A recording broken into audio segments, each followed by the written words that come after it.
Yeah. Well, welcome back to Space Oddities. I'm afraid we're having trouble connecting at the moment. Our live stream keeps coming and going. Don't know why. Circumstances, as I said, beyond our control. But we hope you're with us. Doesn't appear to be anybody looking at us at the moment, but I think they've probably given up like we. yeah. Aaron, can you hear us? Yeah, I can hear you, but I'm basically here with you guys, just no video. Yeah, I just wonder whether you were still there. So, oh dear, That's a shame. Yeah, this is not good. This is not good. Anyway, we will carry on. So I think we'll give Roger's video a miss. Don't want to burden the technology with anything extraneous. So I'm sure Roger will do an update next week. So what we're going to do now, the only thing we can do, I'm sure Daz has got a few words about the recent solar activity. Yeah, well, I was relying upon Roger's gallery because I've no doubt it would have been filled with glorious aurora shots. Because of course, if you remember, and what I'll be doing the same as Roger, but we'll be posting it as a standalone video. The Sun News for this week. And what we'll be doing is I will record it tomorrow. We'll get it put out. There's no point in me trying to do it today. Yeah, we'll look at getting that up tomorrow for you. But yeah, I was hoping to see Roger's because in my presentation itself, I've got some aurora shots taken by myself. And of course, basically, if you remember, we started last week. We just had one lot of aurora. And then again, literally just after we did the show on the Tuesday, we had another big X flare, even bigger this time. And but if the people who follow us on Facebook, you would have seen I would have posted up an image of the sun, the pink sun. I can't remember offhand the actual wavelength. I think it's 121, and it shows the coronal holes. But as you see, I think it was 3848. As it fires off the big flare, just above it is a coronal hole, and all of a sudden that seems to spark the coronal hole into action, and it expands. And it actually almost literally started to sit on top of 3648.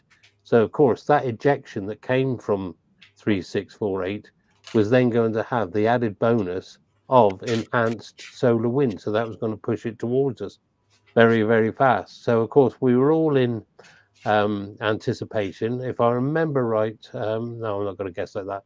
Don't want to get it wrong. But yeah, we were all waiting in anticipation. And literally within 2 days, it hit us. And we had the most glorious displays. And for a change, the UK provided us with clear skies. It was seen literally all over the UK. I saw images from the centre of London. So we're talking about a massively light polluted area where you could see the colours in the sky. Absolutely fantastic. I was able to, for me, usually I can just see a pink hue or a white hue. And if you take a photograph of that white is actually green in colour. But I was able to, it started off with just a slight pink hue. So I took some photographs, but again, I was light polluted at the time. Oh, sorry, Ian. Am I rubbing salt in the wound? Ian says not in Inverness. So, yeah, we, as I said, I saw them all over the place. I took some images heading north. I think, to be quite honest, you'll see when I do the recording tomorrow, and we'll post it up as soon as we can because to keep it relevant. I think I'd missed the most extensive part of the actual aurora because when you look at the KP index, when I started taking photographs, it had already started to drop down. But I was able to actually see eventually, as it grew, the actual curtains. I could see oranges, pinks. And of course, when I took a photograph, you could actually see all the curtains. And then the colours changed again. I was getting, like I say, orange, pink, green. Then it went purple. And you'll see this when I do, hopefully when I do the video, because I have posted a few of them in there. Not, excuse me, not blowing my own trumpet, but it was an absolutely fantastic display. And we knew we were going to get something. But again, predicting aurora is, I was talking to Aaron just before we come on the show, it's treading a minefield. It really is. You need certain ducks to line up for us to be able to see the aurora. And luckily for us, everything fell into place. And as I said, all over the UK, it was seen as far down the south as London and probably beyond there. I've seen hundreds and hundreds of pictures. And in fact, it was funny because even on the local, sort of like local networks, the neighborhood networks, you know, where you interact with the people in the local community, all of a sudden they were putting pictures up. So everybody had seen, you couldn't really miss it, except I understand Michael missed it when he was walking home from his photo. Is this if I right, remember Michael? right. With his camera in his hand. So yeah, but yeah, it was it started in the evening with a KP, as Kenneth says, it started in the evening with KP7, lasted until the next morning. It was literally 24 hours we had some sort of action. Of course, it was tailing off, but and it got to, as he said, it peaked at KP9, and that's the sort of like usually this we never see a KP9, but this did, and you'll see, as I said, when I'll show you the details of data tomorrow. But yeah, it was absolutely fantastic. I was hoping, because I have no doubt that Roger's gallery will be actually filled with them, because and Yeah, some of them are just so I've seen fantastic, so beautiful. I've seen them coming in, aurora photos. So Yeah. thank you to So everybody who Can I make a point? Can I make a point that you don't always take a camera to a photographic meeting? you got a phone, haven't you? Yeah. well, obviously for photographic. Milad, he can't answer the question. So, Yeah. but yeah, so that was absolutely fantastic. The rest of the week, of course, we also had Comet Titchison Atlas fly past the sun, I'm glad you said and you'll see the completion of the video that I've done for that. But also during the week we've had the sun's been pretty devoid of active regions, but what has been there has been quite active, and in fact the last couple of days we've had some big M-class flares, almost banging on the door of an X-class. So we could be seeing some of this all again soon, and we do have 3 or 4 coronal holes. And one of them, a big one up in the north, is sitting in the right position to push them our way.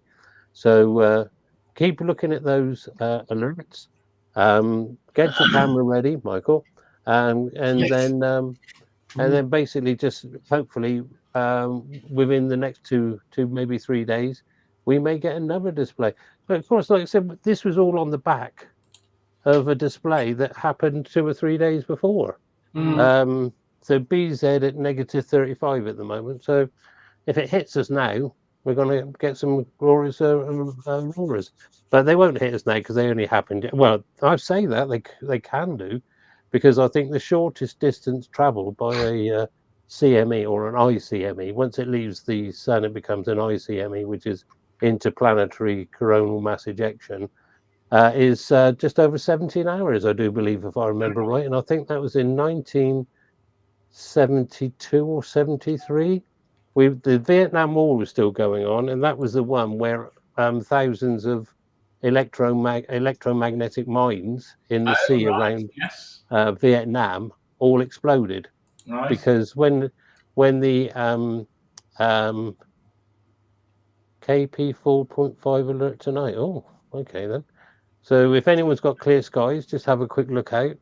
You never know, because that's quite high. But also, if you all these mines just exploded for no reason at all, because it was traveling so fast that it hit the Earth's magnetosphere, creating a magnetic pulse, and it set off all the mines. So they weren't too happy about that. Yeah, it's somebody just put up that they took some photographs from the Great Orme at London. No, yeah, the Great Orme. That was Sandra. Yeah, Sandra. Yeah, I saw those, and of course that was looking back over towards, if I remember right, Liverpool. Again, another light polluted area, but the I'm getting mixed up there. That you're talking about the aurora, but I saw some image last night, taken probably last night or the night before, looking over Liverpool, and you could see the comet. So that shows how bright it is being above Liverpool, and it was quite low as well. So but auroras. Everything seems to be all of a sudden kicking off because we've had 2 weeks of virtually wall-to-wall auroras. These are only fairly short events. What we've got to be wary of is events that last 3 or 4 days. So if you get lots of things go on, bang, bang, bang, a couple of X flares, loads of M flares, high solar wind and things like that, and it's going to hit us for 4 days.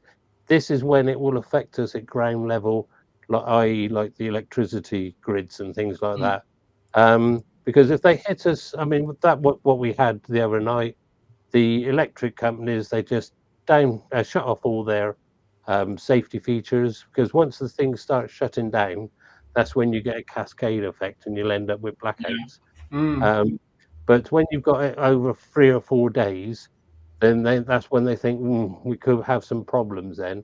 If it's constant bang, bang, bang, bang, bang all the time. And then all they'll do is they'll just ask everybody to switch off the unnecessary electrics and just sit it out. But we know we've learned our lessons over the past, especially since, 1989 with the Vancouver blackout. So yeah, we've learned our lessons and we know how to ride these things out. So yeah, I'll get this last week's weather review out as soon as I can on a video. I'll get it done tomorrow if I can, and then we'll get it up as soon as possible. And you'll see some of the pictures that I took. So great, thank you, guys. That's fantastic. No problem. Wonderful.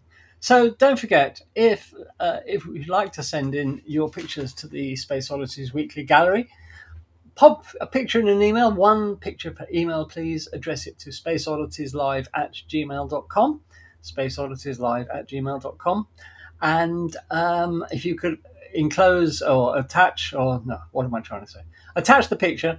And in the subject line of the email, if you could just include the word gallery somewhere, that will mean it will automatically be picked up and put in the appropriate place for the perusal of Roger, who we trust will be back next week.